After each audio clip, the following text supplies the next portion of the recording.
یا ایک عیسائی کیوں تمہارے جو ہے وہ اس بینر کے نیچے آتا ہے مدد لینے کے لیے، اس کا نام ہٹاؤ. پھر انہوں نے وہ نام بھی ہٹا دیا، مدینہ ٹرسٹ کا نام تھا، پھر انہوں نے ایدھی ٹرسٹ نام رکھا، پھر گھر میں اختلافات ہوئے بھائی کے ساتھ، پھر جو ہے وہ عبدالستار ایدھی فاؤنڈیشن بنایا. یہ سارے چیلنجز کا ان کو سامنا کرنا پڑا، لیکن انہوں نے ہمیشہ کہا کہ انسانیت کی خدمت سب سے بڑا جو ہے وہ مذہب ہے. اندرونی، لسانی، مذہبی ساری جو ہے چیلنجز انہوں نے انہی لوگوں نے ایدھی صاحب کو تیار کیا. ایدھی صاحب جو تھے انہی مخالفین کی وجہ سے تیار ہوئے. اچھا ایک یہ مجھے بات بتائیں کہ اتنا پیسہ تھا وہ چاہتے اپنے اوپر خرچ کر سکتے، ان کا حق بنتا تھا، بڑا معاوضہ اٹھا سکتے تھے یہاں سے، لیکن ایسا کیا نہیں. سادگی اختیار کی، رہن سہن میں ان کا پہننے کا انداز وغیرہ سب کو پتا تھا، بڑا سادہ تھا. اس کے پیچھے کیا سوچ تھی؟ وہ سادگی کو پسند کرتے تھے. انہوں نے اپنے آپ کو ایک ایسا مثال بنا کے پیش کی کہ سادگی، سچائی، 4 چیزیں ان کے بنیادی اصولوں میں تھی، اور جو اکثر ہر کسی کو جو یہ تلقین کرتے تھے. سادگی، سچائی، وقت کی پابندی اور محنت. یہ 4 اصولوں پہ اگر آپ چلیں گے تو کامیاب ہو سکتے ہیں، ورنہ جو ہے کوئی فائدہ نہیں. کوئی فائدہ نہیں. آپ کسی کے لیے کوئی کارآمد نہیں ثابت ہو سکتا. ویسے میں نے تو کافی سال پہلے ان کا انٹرویو کیا تھا فیصل صاحب، اور ویسے جتنے انٹرویوز دیکھے ہیں ان کی طبیعت سے بھی لگتا تھا کہ بڑے سادہ آدمی ہیں، اور اسی طرح کا وہ چاہتے ہوں گے کہ میں جب مروں تو میری بالکل تدفین اسی طرح سے ہو. لیکن ظاہر سی بات ہے وہ اتنی بڑی شخصیت ہیں، ان کا اتنا بڑا نام ہے، اتنے بڑے ان کے کام ہیں کہ ریاست نے، حکومت نے ان کو ایک اسٹیٹ فیونرل دیا جو وہ ڈیزرو کرتے تھے. کتنے فخر کی بات ہے آپ کے لیے یہ کہ آپ کے والد صاحب کو آج دنیا پہچانتی ہے اور اچھے نام سے یاد کرتی ہے. ان کے لیے دعا گو ہیں سب. میں بالکل میں پاکستانی اسٹیٹ کا جو ہے وہ احسان مند ہوں، پاکستانی عوام کا احسان مند ہوں کہ انہوں نے جو ہے وہ ایسا ماحول بنایا کہ ریاست کو جو ہے وہ ایک اسٹریٹ فیونرل دینی پڑی، اور انہوں نے ایدھی صاحب کو اتنی عزت دی. میں حکومت اور تمام اداروں کا جو اس میں شامل تھے، میں ان سب کا شکریہ ادا کرتا ہوں. میں عام لوگوں کا جو ہے وہ بے انتہا شکریہ ادا کرتا ہوں. میں میڈیا کا شکریہ ادا کرتا ہوں کہ انہوں نے ایدھی صاحب سے محبت کا جو ہے وہ جو ہے اظہار کیا، اور جو ہے جو ایدھی صاحب کی سوچ اور ایدھی صاحب کے جو مقاصد تھے ان کو جو ہے وہ پروموٹ کیا. میں سمجھتا ہوں کہ پاکستانی نیشن نے، پاکستانی لوگوں نے، بلکہ دنیا کے لوگوں نے ایدھی صاحب سے جو محبت کا اظہار کیا ہے اس کی مثالیں اس سے پہلے نہیں ہوتی. یہ آپ کے پیچھے ایک فقیر کے لیے جو بات ہے. سب سے بڑی بات فیصل صاحب یہ ہے کہ دیکھیں، ہم ہر شخص یہ کہتا ہے کہ میں اکیلا کیا کر سکتا ہوں، حکومت کو چاہیے یہ کام کرے، حکومت کو چاہیے فلانا کام کرے، لیکن ایدھی صاحب نے ایک ایسی مثال ہمارے سامنے رکھی ہے کہ ایک شخص اکیلا، وہ بھی غریب شخص، کیا کچھ کر سکتا ہے اگر اس کی نیت صاف ہو، جذبہ ہو، محنت کا جذبہ ہو اور انسانی خدمت کا جذبہ ہو. تو یہ مثال انہوں نے ہمارے سامنے رکھی ہے. بالکل حقیقت. اور یہ میرے پیچھے جو ایدھی صاحب کی جو ایمبولینس ہے، ماشاءاللہ کتنا بڑا نیٹ ورک ہو گیا اب اس کا؟ 1500 کے قریب ایمبولینس ہیں، اور بڑھتا جا رہا ہے، اور اس کو ہم بڑھائیں گے انشاءاللہ. اس کو اور بڑھائیں گے. اور بڑا وسیع کام ہے، صرف ایمبولینس نیٹ ورک نہیں ہے، ان کا اتنا وسیع کام ہے. اورفنز جو یتیم بچے ہیں ان کی کفالت کرنا، لاوارث جو بزرگ ہیں ان کی کفالت کرنا، بچوں کی شادیاں کرانا، بے شمار کام ہے جو وہ کرتے ہیں. اب اگلا ویژن کیا ہے فیصل ایدھی صاحب، اس کام کو کیسے آگے بڑھائیں گے؟ دیکھیں، اس کو اس طرح کنٹینیو رکھیں گے، اور انشاءاللہ جہاں جہاں اس کو ترقی کی ضرورت ہے، جہاں اس کو جدت کی ضرورت ہے، ہم اس کو لے کر آئیں گے اور بہتری کی طرف لے کے جائیں گے. اور بہت سارے علاقے ایسے ہیں، بہت ساری سروسز ایسی ہیں جو ہمارے ہر علاقوں میں نہیں ہیں، ان کو ہمارے توسط سے کچھ کہنا چاہیں پاکستان کی عوام کو؟ پاکستانی عوام کا میں بہت تہ دل سے شکریہ ادا کرتا ہوں. میں ان کا جو ہے وہ مشکور ہوں کہ ایدھی صاحب کو جو ہے انہوں نے خراج عقیدت پیش کیا. یقین جانے ہمارا قد اونچا ہو گیا. اور ایدھی صاحب جو ہے وہ تو ایک عظیم شخصیت تھے. میں ان کی جگہ نہیں لے سکتا، میں ان کی جگہ نہیں لے سکتا، میں ان کی برابری نہیں کر سکتا، میں ان کی جو قدریں ہیں، جو ان کا جو مقام ہے اس پہ میں نہیں آ سکتا. لیکن پھر بھی جو ہے وہ میں پاکستانی عوام سے اپیل کرتا ہوں کہ میری جس طرح ایدھی صاحب کی جو ہے وہ انہوں نے مدد کی، اسی طرح میری بھی مدد کریں تاکہ یہ ادارہ جوں کا توں چلتا رہے اور اسی طرح لوگوں کی خدمت کرتا ہے. فیصل صاحب، ہم امید بھی کرتے ہیں، ہماری دعائیں بھی آپ کے ساتھ ہیں، کیونکہ آپ نے بھی اسی کام کو چنا ہے. انسانی خدمت کا جو کام ہے، یہ جو نیک کام ہے، اللہ اس میں آپ کی مدد کرے. اور مجھے یقین ہے پاکستان بلکہ دنیا بھر سے لوگ بھی آپ کی مدد کریں گے. فیصل، ایدھی صاحب سے بات کی. ایک بریک کے بعد ذرا ایدھی صاحب کے جو پرانے ساتھی ہیں جنہوں نے 40-50 سال ان کو کام کرتے ہوئے دیکھا ہے، ان سے بھی بات کرتے ہیں اور ان بچوں سے بھی بات کریں گے جو کہ ایدھی سینٹر میں رہتی ہیں، ان کی یہاں پہ کفالت کی جاتی ہے، ان کی دیکھ بھال کی جاتی ہے. ان سے بھی بات کریں گے ایک بریک کے بعد. ویلکم بیک ناظرین. اب میں موجود ہوں ایدھی صاحب کے دفتر میں، اور یہاں پر میرے ساتھ ان کے کچھ پرانے جاننے والے موجود ہیں. آس پڑوس میں جو لوگ رہتے تھے، جنہوں نے ایدھی صاحب کو ایک عرصے تک انسانی خدمت کرتے ہوئے دیکھا ہے، ان سے بھی بات کریں گے۔ ایدی فاؤنڈیشن کے ملازمین بھی ہمارے ساتھ موجود ہیں، ایدی صاحب کے پوتے سعد ایدی بھی ہمارے ساتھ ہوں گے، اور اس کے علاوہ ہمارے ساتھ موجود ہیں سماجی رہنما سارم برنی صاحب۔ تو ان تمام لوگوں سے ایدی صاحب کے حوالے سے بات کریں گے۔ سارم برنی صاحب، ہم دیکھتے ہیں کہ انسان اپنی زندگی میں کچھ اچھے کام کرتا ہے، انسانیت کے لیے کام کرتا ہے، انسانی خدمت کرتا ہے، لیکن ایدی صاحب کی پوری زندگی جو ہے وہ انسانی خدمت میں گزر گئی، اور 1 سال 2 سال نہیں، پوری زندگی انہوں نے لگا دی اس کام میں۔ یہ بڑا مشکل کام ہوتا ہے کہ صرف اسی چیز کو اپنا مشن بنا لینا کہ انسان کی خدمت کرنی ہے میں نے۔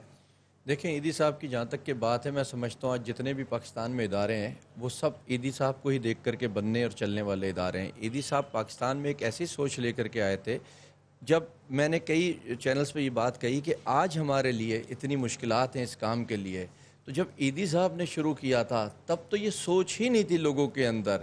پھر ہر چیز پہ ہمارے یہاں پاکستان میں ایک بڑی ہماری قوم میں ایک پرابلم ہے کہ ہر چیز کی نیگیٹیوٹی دیکھتے ہیں، اس کی جو نیگیٹو بات کو نکالتے ہیں، پازیٹیو چیزیں نہیں دیکھتے۔ تو اچھائیوں میں برائیاں، اچھائیوں میں برائیاں، تو وہ شخص جو اتنے نچلے لیول سے لے کر کے ان چیزوں کو چلا ہو اور اتنے عروج پہ گیا ہو الحمدللہ کہ اس نے دنیا کے ریکارڈ بنا لی ہے، تو میں سمجھتا ہوں کہ یہ بہت بڑا کام ہے اور پاکستان کے لیے بہت بڑی اہم بات اعزاز ہے۔ ایک یہ تو کراچی جیسا مشکل شہر، مشکل جہاں شہر پہ حکومتوں کے پاس بھی وسائل نہیں، وہاں پہ یہ کام شروع کرنا یہ ایک بڑی اچیومنٹ ہے۔ دوسرا آپ کہہ رہے ہیں کہ اگر وہ پڑھے لکھے تھے نہیں، لیکن ان کا ویژن بہت بڑا تھا۔ میں دیکھیں، وہ پڑھے لکھے نہیں تھے لیکن وہ پڑھاتے ضرور تھے۔ وہ ساری زندگی لوگوں کو پڑھاتے چلے گئے، وہ جاتے جاتے بھی پڑھاتے ہوئے چلے گئے کہ وہ آنکھوں کا عطیہ جو دے کر کے گئے۔ ان کی زندگی ہمارے لیے سب کے لیے ایک مثال ہے۔ بالکل، آج میں نے سوچا، کئی لوگوں نے سوچا کہ یہ کام ہم کیوں نہ کریں، ہم کیوں نہ، جب ہماری زندگی جب کیڑے مکوڑوں ہی نے کھانا ہے تو ہم اپنے اعضا کیوں نہ دے کر کے جائیں۔ ایدی صاحب نے، میں کہتا ہوں کہ ساری زندگی بھی دعائیں لی اور جاتے جاتے بھی دعائیں لی۔ ایدی صاحب آج ہم میں نہیں ہیں، لیکن ایدی صاحب اپنی شکل میں دیگر ایدی چھوڑ کر کے گئے۔ سعد ایدی ہیں، فیصل ایدی ہیں۔ بہت ساروں نے کہا اب کیا ہوگا، میں نے بولا اب شاید پہلے سے بہتر ہوگا، کیونکہ ایدی صاحب نے بڑی مشکلات کا وقت گزارا تھا، لیکن پورا آج ادارہ ایک انہوں نے کھڑا کیا ہے۔ بلقیس ایدی صاحبہ بھی ہیں، وہ بھی ایک عرصے سے ان کے ساتھ ہیں۔ سعد ایدی سے ہم بات کرتے ہیں۔ سعد، بہت بہت شکریہ آپ نے وقت دینے کا۔ جس طرح پوری دنیا، پورا پاکستان ایدی صاحب کو آج یاد کر رہا ہے، ان کے کام کو جو ہے اپریشیٹ کر رہا ہے، کتنا فخر محسوس کرتے ہیں؟ آپ پوتے ہیں ان کے، کتنا اچھا لگتا ہے آپ کو یہ جان کر؟ بالکل فخر تو بہت محسوس ہوتا ہے، اور باقی آپ نے مجھے ساتھ بولا تو میں آپ کو ایک چھوٹی سی سٹوری بتاؤں گا۔ جب میں پیدا ہوا، اسی بلڈنگ میں پیدا ہوا ہوں۔ اچھا، بالکل اسی بلڈنگ میں پیدا ہوا ہوں، اور یہاں پہ جب میں پیدا ہوا تھا تب اسی دن ایدی صاحب نے جو نام کا رجسٹریشن فارم ہوتا ہے وہ فل کر کے، عبدالستار ایدی اس میں لکھا اور فل کر کے بھیج دیا۔ اگلے دن ارجنٹ منگوایا اور گھر والوں کو بتایا کہ میں نے اس کا نام رکھ دیا عبدالستار ایدی محمد سعد۔ اب جس کو جس نام سے بلانا ہے بھلے بلائے، میں نے رکھ دیا جو رکھنا تھا۔ اچھا، تو مطلب آپ کو محمد سعد بھی کہہ سکتے ہیں، عبدالستار ایدی بھی ہم کہہ سکتے ہیں۔ بالکل، اپنے نام پہ ہی انہوں نے آپ کا اپنے نام پہ میرا نام رکھا ہے۔ بالکل، قومی اعزاز ان کو دیا گیا، اسٹیٹ فیونرل ان کا ہوا، بڑے فخر کی بات ہے۔ بہت کم لوگ ہیں پاکستان میں جن کو یہ اتنا بڑا اعزاز دیا ہے حکومت نے اور ریاست نے۔ بالکل، کیسا لگتا ہے؟ سویلین پاکستان میں صرف 3 لوگ ہیں جن کو یہ اعزاز ملا، اور سویلین جو ہیں پوری دنیا میں پہلے ہیں ایدی صاحب۔ بالکل، ایدی صاحب ہیں۔ اور ان کا کام تو ایک طرف، اور بڑا ہی وسیع کام ہے، بہت سارے شعبے ہیں جن پر وہ کام کر رہے تھے، اس پہ تو بات ہو بھی سکتی ہے، لیکن ان کے بارے میں جو سب سے اچھی بات ہے وہ یہ کہ بڑے سادہ آدمی تھے، وہ سادگی تھی ان کی زندگی میں، ان کے لباس میں، ان کے رہن سہن میں، اور یہی چیز میں نے آپ میں بھی دیکھی ہے اور فیصل ایدی صاحب جو ان کے صاحبزادے ہیں ان میں بھی دیکھی ہے۔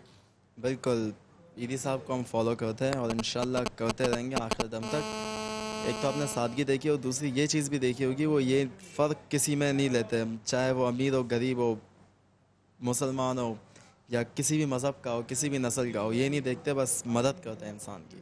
وہ بولتے ہیں کہ انسان ہے میں کروں گا، جانور ہے تو بھی میں کروں گا۔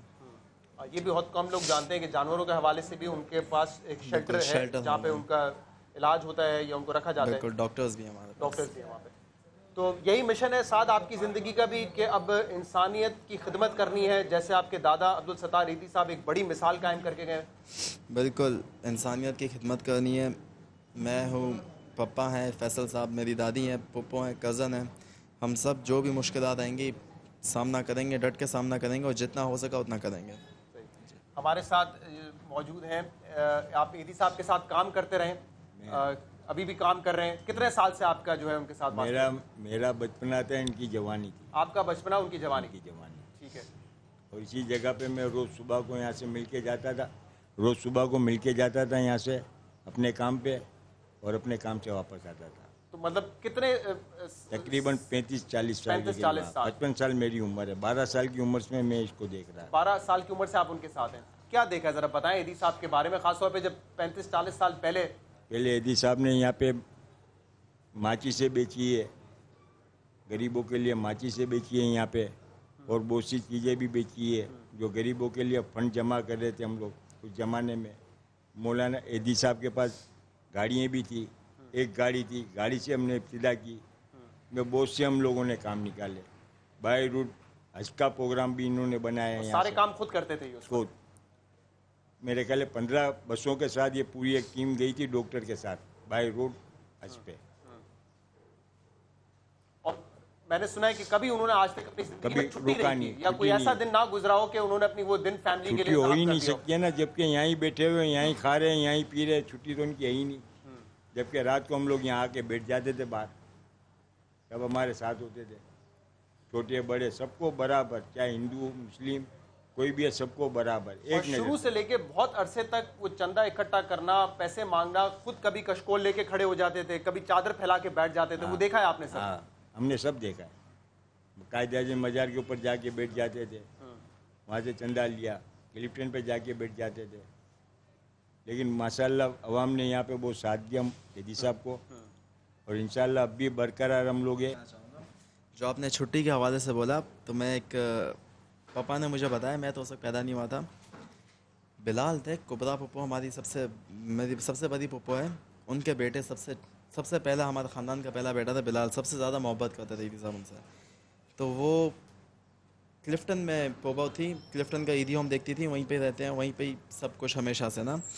تو پپو نے کسی عورت کو ڈانٹ دیا، اس نے کوئی غلط کام کیا ہوگا یا کچھ بھی کیا ہوگا، بہرحال ڈانٹ دیا، تو اس عورت نے غصے میں آ کے اس کو بچے کے اوپر، بلال 2-3 سال کا تھا، اس کے اوپر گرم پانی پھینک دیا، وہ جل گیا، وہ ICU میں تھا، اور پھر اس کا انتقال ہو گیا۔ جب اس کا انتقال ہوا، ایدی صاحب کسی حادثے میں گئے تھے ایمرجنسی میں، ایدی صاحب نے بولا آپ اس کو دفنا دو، میں آ کے قبر پہ چلے آؤں گا۔ انہوں نے جب ان کے فیملی کا پہلا بیٹا تھا، اپنی فیملی کو ٹائم نہیں دیا اور کام پہ لگے تھے، تو آپ سمجھ سکتے ہیں چھٹی کا تو پھر سوال ہی پتا نہیں۔ آپ صحیح کہہ رہے ہیں کہ یہ بھی مثال ہے، اور ایک اور مثال ہم آپ کو دکھاتے بھی ہیں۔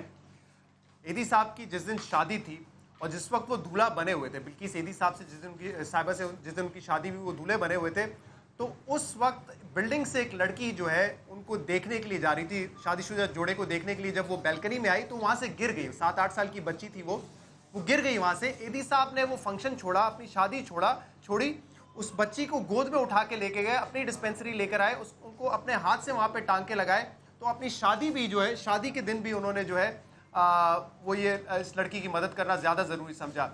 وہ لڑکی اب یقیناً ایک عورت بن چکی ہے، اور سما نے ان کو ڈھونڈ نکالا تھا، تو کل سما نے ان کا انٹرویو بھی کیا تھا، ذرا سنیے یاسمین جعفر صاحبہ کیا بتا رہی تھی کہ کیا ہوا تھا وہ واقعہ۔ ایدی صاحب کی شادی ہو رہی تھی، تو میں دلہن دیکھنے کے چکر میں دیکھنے گئی، تو میں فرسٹ فلور سے نیچے گر گئی۔ ایدی صاحب نکاح پڑھوا کے آ رہے تھے، تو انہوں نے پھر کسی نہ دوستوں سے ہاتھ ملایا، کچھ بھی نہیں، اور مجھے اٹھا کے ہاسپٹل بھاگے۔ ان کے سارے کپڑے خون سے لت پت ہو گئے، وہ اٹھا کے بھاگے، نہ اپنی وائف کو دیکھا، کچھ بھی نہیں، دلہن کے پاس بھی وہ نہیں آئے، اور وہ ہاسپٹل میں لے کے مجھے بھاگے، اسٹچ وغیرہ بھی انہوں نے خود ہی دی ہیں۔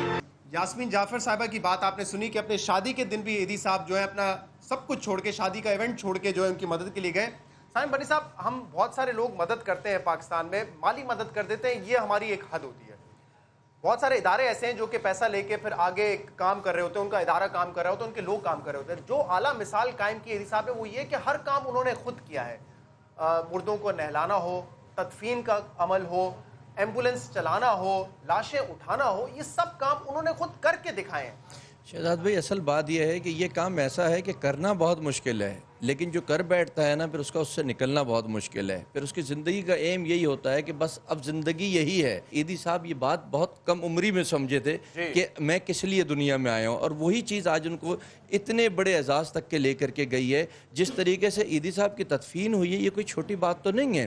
جس طریقے سے آج تیسرا دن ہے، میڈیا کو آپ دیکھیں، ہمارا پاکستانی میڈیا جو کسی کو پوچھتا بھی نہیں ہے، الحمدللہ مسلسل عیدی صاحب کے ساتھ جو ہے وہ سپورٹ کر رہا ہے، وہ بھی کم ہے، بالکل کم ہے۔ میری نظر میں نے جو دیکھا عیدی صاحب کا انٹرویو بھی کیا، بہت سارے انٹرویوز دیکھے، جتنے سادہ طبیعت آدمی تھے وہ تو چاہتے ہوں گے کہ بڑی سادگی سے سب کچھ ہو، ان کی تدفین کا عمل ہو، لیکن حکومت نے بھی نیک نیتی سے ان کو اعزاز دینے کے لیے بالکل بہت اچھا حکومت نے کیا، اور حکومت نے کیا کیا، ڈیزرو کرتے تھے عیدی صاحب ان سب چیزوں کو۔ اور ان کے ساتھی پڑوسی ہیں، آپ عیدی صاحب کے پڑوسی رہے؟ جی ہاں، میرا نام سعید محمود حسن ہے، میں ان کو 50 سال سے جانتا ہوں، ماشاءاللہ۔ اور اللہ تعالیٰ نے جس سے کام لینا ہے وہ حیاتی میں بھی وہی کام لیا، نیک کام، اور جانے کے بعد بھی اللہ تعالیٰ نے ان سے کام لے لیا۔ تو آپ نے مجھے بتایا تھا 6 پارٹیاں سائیکل یہاں سے آغاز کیا تھا۔ جی ہاں، یہ مولانا صاحب جب ابتدا کی، جب تو بھاٹا والنٹر کے نام سے تھی، پھر اس کے بعد انہوں نے چین کی عبدالستار ایدی کے نام پر۔ یہ دفتر وغیرہ کچھ نہیں تھا؟ جب کچھ بھی نہیں تھا تو اب اللہ نے سب کچھ دیا ان کو۔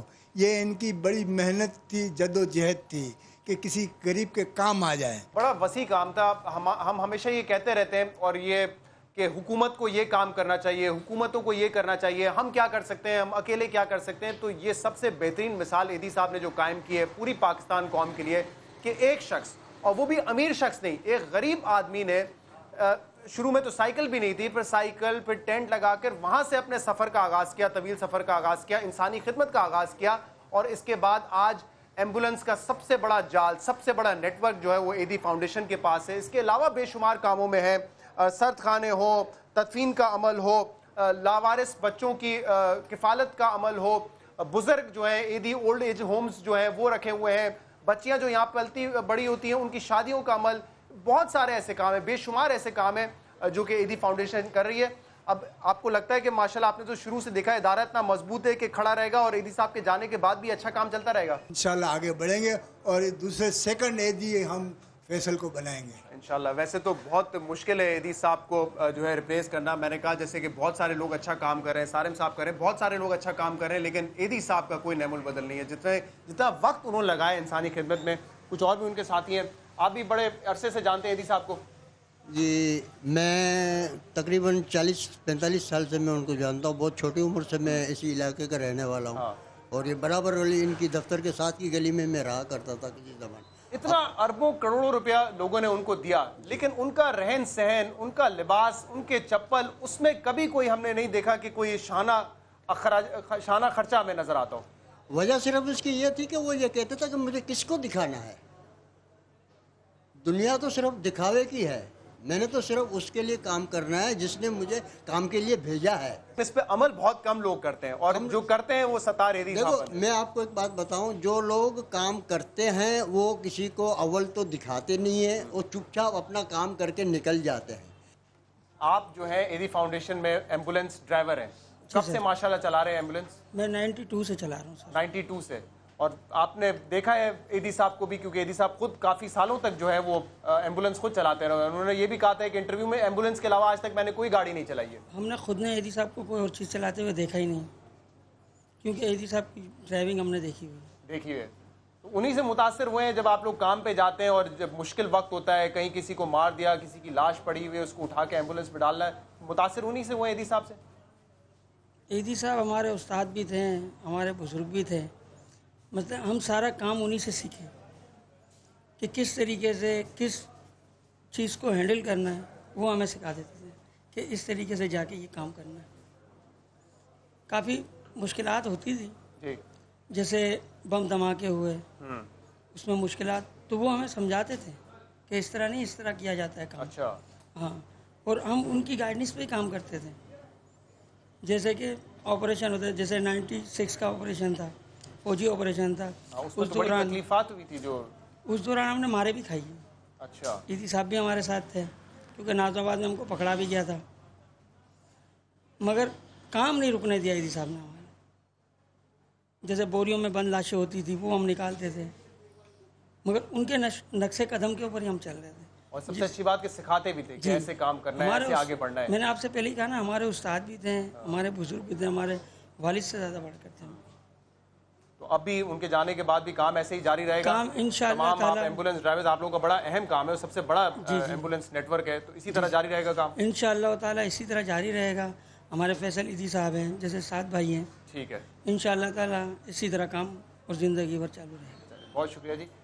سالم صاحب ایک آخری سوال صرف یہ میں پوچھنا چاہوں گا آپ سے کہ اگر چاہتے ایدی صاحب اچھی خاصی سیلری لے سکتے تھے اس ادارے سے، ان کا حق بنتا تھا، اتنی محنت اتنا ٹائم دے رہے تھے اور اپنے اوپر خرچ کر سکتے تھے، لیکن انہوں نے یہ نہیں کیا. بڑی ہمیں بہت ساری مثالیں ہیں ان کی زندگی میں جو ہمیں دیکھنے کو ملتی ہیں جو ہم اپنا سکتے ہیں. سادگی ہے، کام جو کیا اتنا بڑا. دیکھیں کچھ چیزیں میں ایک تو کلیئر کروں گا. ایک تو ابھی ایک چینل پہ تھا، میں نے انہیں بھی کہا کہ خدا را یہ سوال بھی نہ کریں کہ سوشل میڈیا پہ کون کیا کہہ رہا ہے. ٹھیک ہے نا، وہ کہنے والوں کو جواب دینا ہماری اپنی بے عزتی ہے. صحیح کہہ رہے ہیں، وہ خود کر کے دکھائے نا کام، بس کام کر کے اس کا 1% بھی کر کے دکھا دینا جو تنقید کر رہے ہیں. دوسرا، ایدی صاحب کو عموماً لوگ کہتے ہیں، ایدی صاحب کہتے تھے اپنے آپ کو فقیر، ٹھیک ہے وہ کہیں، لیکن ہم انہیں نہ کہیں، ہم انہیں ملنگ کہیں. وہ ملنگ تھے اور اللہ پاک نے ان کو بس اینڈ میں پتہ نہیں کیا اللہ کو ان کی وہ ادا پسند آئی جو بادشاہوں کی طرح جو ہے تدفین تک کے لے کر کے گئے ان کو. بادشاہوں والا. تو وہ ملنگ صرف بننے کی وجہ یہی تھی کہ جتنے لوگوں کی خدمت کی، جتنے لوگوں کی پیٹ بھرے، جتنے لوگوں کو چھت دی، جتنے لوگوں کو کپڑا دیا، تو پھر ایسے ہی اللہ پاک ایسے لوگوں کو عزت دیتا ہے. ٹھیک ہے، یہاں پہ ایک وقفہ لیں گے اور اس وقفے کے بعد ہم ان بچوں سے بھی ملاقات کریں گے جو کہ ایدی ہومز میں رہتی ہیں، یہاں پہ ان کی کفالت کی جاتی ہے. ان میں سے کچھ کی شادیاں بھی یہیں پہ ہوئی ہیں، ان سے بھی ملاقات کریں گے ایک بریک کے بعد. ویلکم بیک ناظرین. اب جس کمرے میں موجود ہوں یہاں پہ ایدی صاحب کی رہائش ہوتی تھی. بڑی ہی سادگی سے انہوں نے اپنی زندگی گزاری. یہ کمرہ شاید پہلے آپ نے دیکھا ہو لیکن ایک دفعہ پھر میں آپ کو دکھاتا ہوں. چھوٹا سا کمرہ ہے، ایک الماری یہاں ہمیشہ سے ان کے پاس رہتی تھی کمرے میں، اور اس کمرے میں وہ ہمیشہ ایک ریڈیو اور اپنے ساتھ قرآن پاک رکھتے تھے. ریڈیو میں تلاوت بھی سنتے تھے، قرآن پاک پڑھتے تھے. اور اس وقت یہ جو بستر آپ دیکھ رہے ہیں یہ تو اس وقت بنایا گیا جب ان کی طبیعت خراب تھی. اس سے پہلے یہاں پہ ایک لوہے کی منجی ہوتی تھی. تو ہم نے دیکھا ہے کہ انہوں نے 60-65 سال انسانی خدمت کی. بہت پیسہ ان کو دیا لوگوں نے انسانی خدمت کے لیے، لیکن وہ پیسہ کبھی انہوں نے اپنے اوپر خرچ نہیں کیا. اور یہ کمرہ جو ان کی رہائش گاہ تھی یہ اس کی ایک مثال ہے. ہمارے ساتھ یہاں پہ بچیاں بھی موجود ہیں جو کہ ایدی ہومز میں رہتی ہیں. یہاں پہ ان کی کفالت ہوتی ہے اور ساتھ ساتھ ہمارے اسٹاف ممبر بھی ہیں جو ان کی دیکھ بھال کرتے ہیں، جو پہ یہاں کام کرتے ہیں. السلام علیکم جی، بہت شکریہ وقت دینے کے لیے. ایدی صاحب اس دنیا میں اب نہیں رہے لیکن بہت کچھ ہمیں سکھا کے گئے ہیں. جی. تو کیا ایسی چیزیں ہیں جن کو اب ان کے جانے کے بعد بھی آپ اور آپ کے جو کولیگز ہیں یہاں پہ وہ فالو کرتے رہیں گے؟ وہ بہت حلیم تھے، بہت پیار کرنے والے تھے اور انسانیت کی خدمت کرنے والے تھے. اور ہم بھی چاہتے ہیں کہ ہم انسانیت کی خدمت کریں، ان کے نقش قدم پہ چلیں تاکہ جو ان کا مشن ہے اس کو برقرار رکھا جا سکے. انشاءاللہ. تو یہی ہے کہ جہاں اگر کئی جیسے یہ ہم تو یہاں بھی رہ کے کرتے ہیں، اگر باہر آؤٹ ڈور کوئی کام ایسا ہو تو ہم وہ بھی انجام دیں تاکہ ان کا یہ مشن جو ہے وہ جاری ساری رہے. یہ ساری بچیاں بھی جو ہے یہیں پہ رہتی ہیں. جی. آپ لوگ ان کی دیکھ بھال کرتے ہیں. ایدی صاحب آتے تھے، ملتے تھے، ملاقات کرتے تھے؟ ایدی صاحب ان سے ملتے تھے، بہت پیار اور شفقت سے ملتے تھے ان کے ساتھ، اور ان کے ساتھ بیٹھتے، کھیلتے، کھانا وانا کھاتے تھے اور بہت ان سے پیار کرتے تھے. اور ان کے کیا جذبات تھے جب پتہ چلا کہ ایدی صاحب جو ہیں وہ اتنے عرصے سے بچے بہت غمگین ہوئے، بہت یہ رو بھی رہے تھے کہ ہمارے ابو کا انتقال ہو گیا ہے. تو یہ بہت غمگین سب ابو کہتے تھے ان کو؟ جی. اور بلکہ اس ممی کو ممی کہتے ہیں اور ابو کو ابو، ایدی صاحب کو ابو بولتے تھے. یہ آپ بھی یہیں پہ کام کرتی ہیں، جب پتہ چلا ایدی صاحب کا انتقال ہو گیا تو اس کو کیا جذبات تھے آپ کے؟ اس وقت بس ہمارا آنسو نہیں رکے تھے. اس طرح کی کیفیت تھی کہ ہمیں یقین نہیں آ رہا تھا کہ ہم نے کبھی سوچا نہیں تھا کہ ہماری اپنی اس لائف میں جب تک ہم لوگ یہاں پہ جاب کر رہے ہیں، کام کر رہے ہیں، کہ ہمارے سامنے اس طرح کا حادثہ ہو جائے گا. لیکن یہ ہے کہ جو اللہ چاہے اس میں. ایدی صاحب کی زندگی آپ نے ان کو دیکھا ہے کام کرتے ہوئے، اور ہر کام انہوں نے خود کیا ہے. صرف یہ نہیں کہ انہوں نے پیسہ لے کے آگے پہنچا دیا، ہر کام انہوں نے خود کیا ہے. کتنی بڑی انسپریشن ہے، کتنا متاثر کرتی ہے یہ چیز آپ کو؟ بہت زیادہ متاثر کرتی ہے. ہم ان کے علاوہ ان سے ہم نے بہت کچھ سیکھا ہے. بچوں کے ساتھ ہم لوگ بہت ہی ان کے طریقے سے چلتے ہیں جیسے وہ کرتے تھے. بہت پیار سے رہتے تھے. ہمیں بھی ان سے بہت ساری سیکھنے کو ملا ہے کہ بچوں کو پیار کرو، ان کو یتیم نہیں سمجھو، ان کو اپنے بچوں کی طرح پیار کرو. ان کا کہنا تھا کہ جن کا کوئی نہیں ان کا میں سہارا ہوں. آگے سے ہم بھی یہ سوچ رکھتے ہیں کہ ہم بھی ان کی طرح خدمت کریں. صحیح. اور میں سے ایک چھوٹی بچی جو ہیں وہ آپ تھی جب یہاں پر آئی, اور ماشاءاللہ آپ کی شادی بھی جو ہے وہ عبدالستار ایدھی صاحب نے کروائی. جی میں بچپن سے یہیں رہتی تھی. بچپن سے یہیں رہتی جی تھی. یہی ہمارے امی ابو یہی سب کچھ تھے, ہمارے دل دکھ کو سمجھتے تھے. بس یہ ایک دم اچانک چلے گئے تو بہت زیادہ محسوس ہونے لگا. یہ تھے تو ہمارے سر پہ ایک سایہ تھا, بہت باپ کا شفقت ہر چیز کا محسوس ہی نہیں ہونے دیتے تھے. اب جو میں چاہتی ہوں اللہ کرے فیصل بھائی اور یہ سعد بھائی, اللہ پاک جیسے ابو کام کرتے تھے اللہ تعالیٰ ان کو ایسے ہی آگے کام کرنے کی توفیق عطا فرمائے.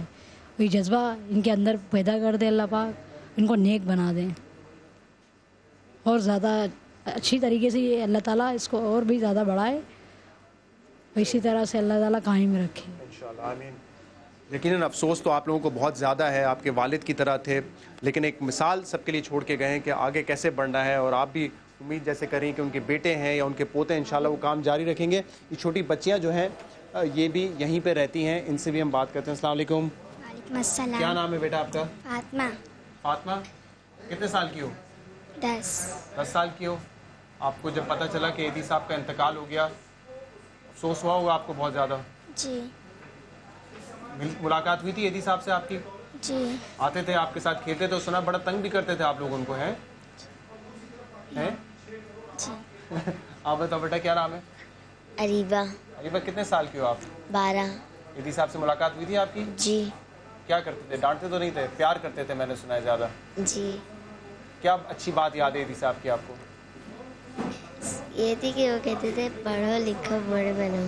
پڑھو لکھو اور آگے کرو کام بڑا. اور کام کرو بڑا. جی. ایدھی صاحب نے تو بہت بڑا کام کیا اس ملک کے لیے, پاکستان کے لیے, تو آپ بھی کوشش کرو گی کہ جو ایسے کام ایدھی صاحب نے کیا ویسے کام کرو؟ جی. ہیں؟ جی. اور کوئی بات یاد آتی ہے ایدھی صاحب کی آپ کو؟ جی. کیا کہتی تھی آپ ان کو؟ ابو. ابو کہتی تھی ان کو. جی. السلام علیکم بیٹا, آپ کا کیا نام ہے؟ نائبہ. لائبہ. لائبہ کتنے سال کی ہیں آپ؟ 14. آپ بھی ابو کہتی تھی ایدھی صاحب کو؟ جی. کتنے ٹائم سے ہیں یہاں پہ؟ 2 سال سے. 2 سال سے؟ 9 سال. 9 سال سے, ماشاءاللہ. تو آپ نے تو کافی وقت گزارا ہوگا ایدھی صاحب کو, کافی ملاقاتیں ہوئی ہوں گی آپ کی. جی. کیسا تھے؟ پیار کرتے تھے, غصہ کرتے تھے؟ غصہ نہیں کرتے تھے, بہت پیار کرتے تھے, ہمارا ہر چیز کا خیال رکھتے تھے, ہر چیز بیچتے تھے ہمارے لیے اوپر. تو یہاں سب چیزیں آپ کو ملتی ہیں, خوش ہو یہاں پہ آپ؟ جی. کیا بڑے ہو کے کیا بنو گی؟ ڈاکٹر. ڈاکٹر بنو گی, اور پھر ایدھی صاحب نے جتنا اچھا کام کیا ویسے کام کرو گی؟ جی. آپ کا کیا نام ہے بیٹا؟ زینت. آپ بھی ایدھی صاحب کو ابو کہتی تھی؟ جی. افسوس تو آپ کو بہت زیادہ ہوا ہوگا, اب وہ نہیں ہے, لیکن کام انہوں نے بڑے اچھے اچھے کیے ہیں. جی. آپ کیا بنو گی بڑے ہو کے؟ ٹیچر. ٹیچر بنو گی, ماشاءاللہ.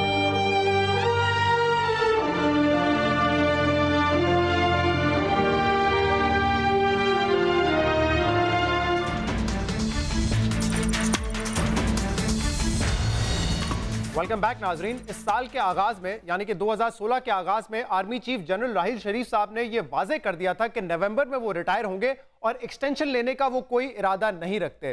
یہ جب واضح کیا اس کے بعد ہم نے دیکھا ہے کہ ایک کیمپین چلی بینرز کی صورت میں, جو کہ پاکستان کے مختلف شہروں میں لگائے گئے, اور اس بینر میں کہا گیا کہ خدا کے لیے جانے کی باتیں جانے دو, اور اس میں راحیل شریف صاحب کی ایک بڑی تصویر بھی لگائی گئی. یہ کراچی میں بھی ہم نے دیکھا, اور پاکستان کے مختلف شہروں میں یہ کیمپین جو ہے دیکھی گئی.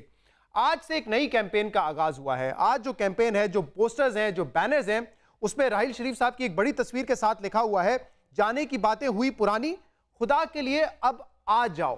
یہ بینر بھی کراچی میں ہے, لاہور میں ہے, اور پاکستان کے مختلف شہروں میں دکھائی دیے ہیں. پہلے والے بینر بھی اور یہ بینر بھی جو ہیں لگائے گئے ہیں موو آن پارٹی کی جانب سے. ایک سیاسی جماعت ہے, شاید بہت سارے لوگوں کا پتہ نہیں ہے اس جماعت کا, لیکن ہم اس پروگرام میں ذرا جاننے کی کوشش کریں گے کہ موو آن پارٹی کا مقصد کیا ہے, ایجنڈا کیا ہے, اور یہ جو ان کی 2 کیمپینز ہیں اس کے ذریعے یہ کیا کرنا چاہتے ہیں. اور اس کے لیے ہمیں جوائن کیا ہے موو آن پارٹی کے چیئرمین محمد کامران صاحب نے فیصل آباد سے. محمد کامران صاحب بہت بہت شکریہ جوائن کرنے کے لیے.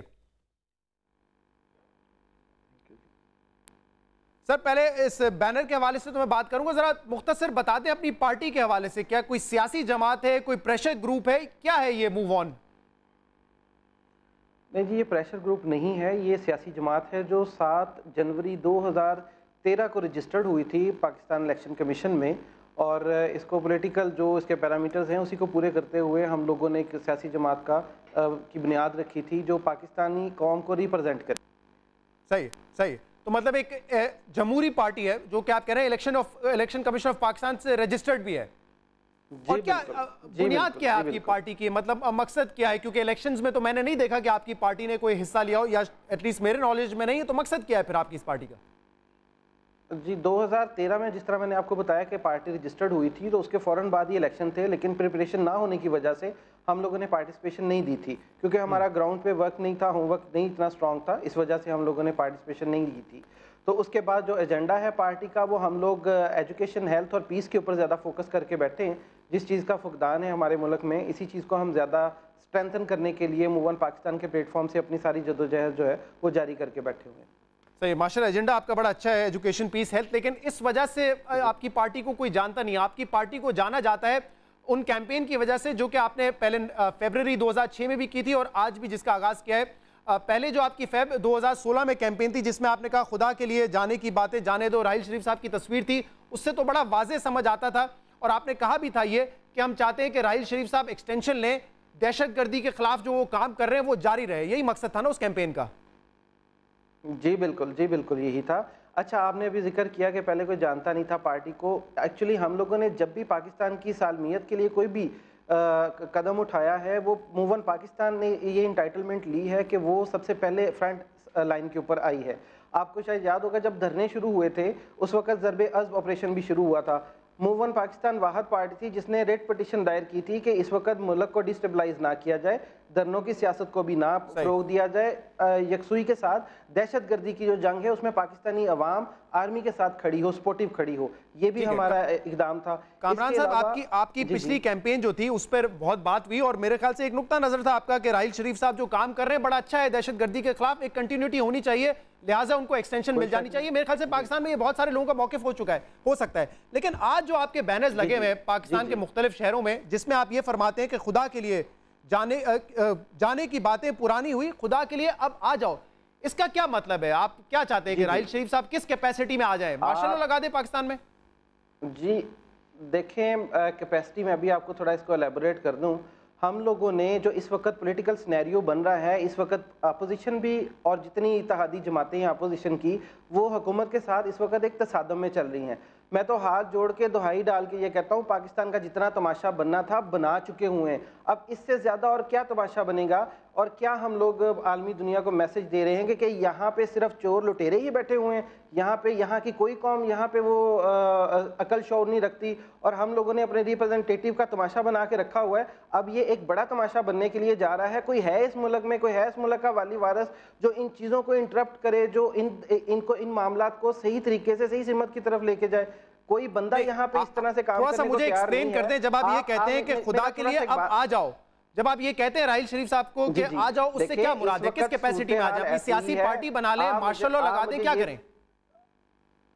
میں بتاتا ہوں جی آپ کو. میں کوئی سیاسی پارٹی بنانے کا مشورہ نہیں ان کو دے رہا ہوں. یہاں پہ اگر کوئی بندہ کام کر سکتا ہے تو وہ وتھ فل آف پاورز کے ساتھ کر سکتا ہے. اگر یہ دہشت گردی کو بھی آپ دیکھیں، اگر اس کو نتھ ڈالی ہے تو پاورز کے ساتھ ڈالی ہے، ہماری آرم فورس نے ڈالی ہے. اس کے علاوہ دہشت گردی کے ساتھ ساتھ جو معاشی قتل استحصال ہو رہا ہے، معاشی دہشت گردی ہو رہی ہے، اس کے اوپر بھی اگر ہاتھ ڈالا ہے تو ایک واحد ادارہ ہے ہمارا پاک آرمی. میں اپنے سوال کو پھر دہراؤں گا، سر کس کیپیسٹی میں آ جاؤ؟ آپ جب کہتے ہیں آ جاؤ سے مراد ہے کیا مراد ہے؟ میں وہی سمجھنا چاہ رہا ہوں نا. دیکھیں کوئی پوزیشن ہوگی نا، کوئی گورنمنٹ کو بالکل پوزیشن ہوگی اس سلسلے میں، وہ آئیں فرنٹ اینڈ کے اوپر اور ایک ٹیکنوکریٹک گورنمنٹ کو اسٹیبلش کریں یہاں پہ، تاکہ یہ جو اس وقت کا تماشا ہے جو عالمی دنیا دیکھ رہی ہے، ہمارے الیکٹڈ جو پرائم منسٹر ہیں ان کا بھی تماشا لگ رہا ہے اور باقیوں کا بھی لگ رہا ہے، اس تماشے کو تو کم از کم روکیں. ایک ٹیکنوکریٹ گورنمنٹ ہے. آپ کہہ رہے ہیں کہ کامران صاحب آپ کہہ رہے ہیں تماشا لگا ہوا ہے، بالکل آپ صحیح کہہ رہے ہیں، بہت سارے مسائل ہیں، لیکن راحیل شریف صاحب آرمی چیف ہیں، جنرل راحیل شریف صاحب آرمی چیف ہیں.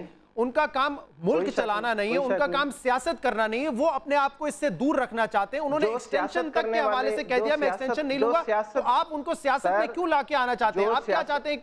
آپ تو جو ڈیمانڈ کر رہے ہیں وہ تو غیر آئینی ڈیمانڈ ہے نا سر. غیر آئینی، مجھے ایک بات بتائیں، آئین کیا پاکستانی قوم سے زیادہ بڑھ کے ہے؟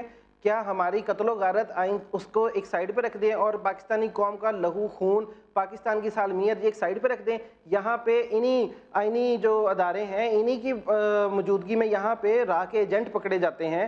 یہااں پہ ایک الیکٹڈ پرسن اٹھ کے کہہ دیتا ہے کہ خیبر پختونخوا جو ہے افغانستان کا حصہ ہے.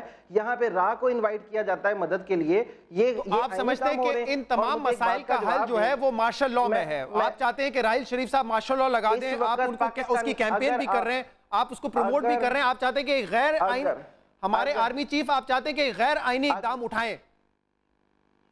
دیکھیں کوئی غیر آئینی اقدام نہیں ہے جو پاکستان کی سالمیت کے لیے, پاکستان کی قوم کے لیے, اس کی بیٹرمنٹ کے لیے کوئی بھی اقدام ہو جو بہتری کے لیے ہو. آپ مجھے بتائیں وہ غیر آئینی کیسے ہو سکتا ہے؟ وہ غیر آئینی ہے کیونکہ ہمارا آئین اس کی اجازت نہیں دیتا. سر آپ بالکل ٹھیک کہہ رہے ہیں, اس جمہوریت میں بہت سارے مسائل ہیں, حکومت میں بہت ساری کمزوریاں ہیں, لیکن یہ کام نہیں ہے. آپ اس فوج کو متنازع بنانا چاہتے ہیں, آپ راحیل شریف صاحب کو متنازع بنانا چاہتے ہیں کہ وہ سیاست میں آئیں, وہ انٹرونشن کریں. آپ میری اتنی سی گزارش سن لیں. آپ پہلے میری سن لیں سر.